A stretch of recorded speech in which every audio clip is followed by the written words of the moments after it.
want to talk about a frequent question I often get asked about the purple goldfish. So, is it just a baker's dozen? Is a purple goldfish just like a baker's dozen? You know, buy a dozen donuts or bagels and get the 13th for free.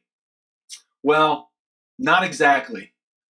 In order to understand the reasoning behind a baker's dozen, we need to travel back nearly 1,000 years to its origin in England. The term dates back to the 13th century during the reign of Henry III. During this time, there was a perceived need for regulations controlling quality, pricing, and checking weights to avoid fraudulent activity. It had become common for merchants to cheat customers. The Assize, or law, of bread and ale was instituted to regulate the price, weight, and quality of both bread and beer manufactured and sold in England. Bakers who were found to have shortchanged customers could be liable for severe punishment, the worst of which was having your hand chopped off with an axe.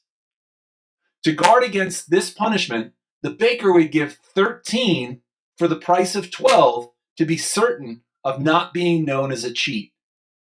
The irony is that the statute deals with the weight and not the quantity. But the merchants created the baker's dozen to change perception. They understood that if one of the 13 was lost or burnt or ruined in some way, it would still leave the customer with the actual dozen. You see, the baker wasn't doing it to honor the relationship initially. It was simply an act of self-preservation to protect their hands. The problem with the baker's dozen is that it has become expected. Nowadays, when we walk into a bakery and buy a dozen bagels, we expect the 13th on the house. Therefore, it is not a true purple goldfish. Now, if you provided a 14th bagel as part of that dozen, that would be a purple goldfish.